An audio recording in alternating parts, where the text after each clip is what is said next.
Hello, BookTube. I want to make some book recommendations following on this feature I do of Last Week in Books, books that should be in bookstores now, if you were to go in and browse. Uh, and the first two, I don't actually have physical copies at hand here. The first one is one you've seen me recommend many times on this channel, Gene Edward Smith's new biography of George W. Bush, specifically his presidency.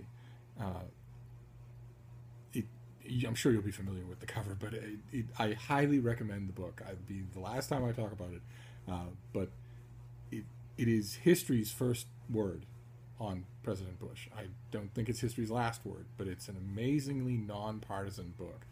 Something that any student of history, much and also any student of contemporary politics, would find fascinating. So if you see it and you're the least bit inclined, or you know somebody who is, I strongly recommend it. And the other one is sort of the other end of the spectrum. It's the new Regency romance by Joanna Lindsay, Make Me Love You, which is, well, she's a pro. That's all there is to it. There isn't an ounce of fat anywhere on it. It's just wonderful. But then I've got four books here in person. We'll start and finish with a bit of a surprise. The first surprise is this: Catellus' Bedspread. This is by Daisy Dunn, and my first reading of it in ARC was a bit disappointing. It struck me as a little facile. But I read it again. I read it again in finished copy, and once again, I'm glad that I do that, because I caught a lot of stuff that she was doing. Not always doing well, but doing nonetheless. This is an extremely energetic and engaging introduction of Catellus to a vast readership that will probably never have read him, and for that it gets my thumbs up. If you have an actual dyed-in-the-wool classicist on your list, don't get them this. But if you have somebody who's interested in the classics, especially in Roman poetry, this is actually a very good thing to hand them. It's not quite as intellectually heavy as, for instance, Mary Beard, but it will whet their interest. So I recommend it. Next one is this thing here, Being a Dog. I don't know if you can see it with the glare. This is by Alexander Horowitz, the author of Inside a Dog, and it's a follow-up to that book. Inside of a Dog was about what it's like to be a dog, dog behavior, dog society, and dog-human interaction. This wants to specify a lot more closely on the dog's sensory experience, and especially the sense of smell, which not enough books do. Not enough dog books do that.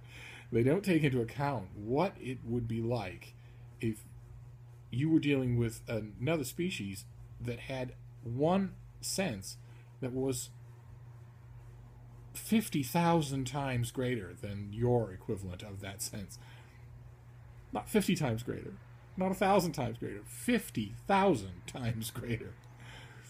It would create, and this book inches towards that reality, it would create an entirely different map of reality for that species. And it would make the fact that you can nod your head at the door and get that species to know exactly what you want even more miraculous. This author writes wonderfully about the dog-human interaction.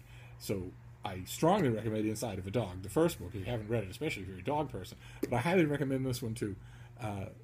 For you, if you have dogs, and for anybody, any dog lover on your list. She is one of the few must-read authors on the subject. Next one is a novel. Mindful to keep fiction in the list here. This is Ithaca. It's a historical novel by Patrick Dillon. I believe it's his debut. No, he's written lots of books. Okay. Don't know why I thought that.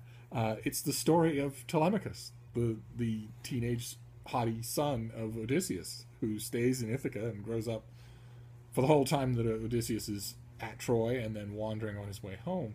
He's living in the palace with his mother, who is, holding on, resisting marrying, and it's really, really good. Of course, I gravitated to it because I myself wrote a novel on that exact same subject called Steve Donahue's Ulysses. Or no, that was the second volume in my trilogy. The third one is about Telemachus, and it's called The Telemachiad. This book is far more presentable than my Telemachiad was. There are no flying eyeballs to be found, and there's no feverish boy-on-boy rogering under bearskins late at night either. Not that I noticed anyway. No, this is if you liked Song of Achilles, then you will like this. It's very well done Homeric fiction.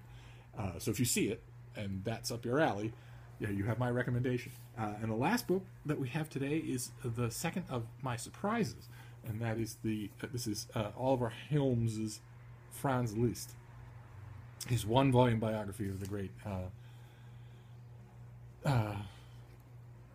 virtuoso and composer. And Liszt's life story is amazing. Anyway, I mean, even the Wikipedia article would probably vastly entertain you. But my first read through of this in ARC, like with the Daisy Dunn book on Catellus, left me a little underwhelmed.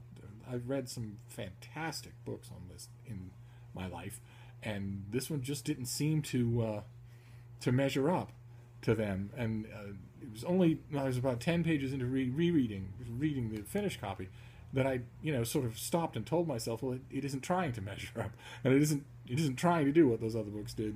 How about reading on its own terms instead? And it's delightful, absolutely delightful. Smart. It catches lots of things. The author is very aware of the historical record and wants to interrogate it. It's if you have a classical music fan on your list, or if you're no pun intended, or if you're interested in the subject yourself, you'll see this in the new release section of bookstores, and I recommend it. And there you go. That's a small sampling of this week in books, the new releases that I can recommend to you. And I'll be back very shortly. Thank you, BookTube.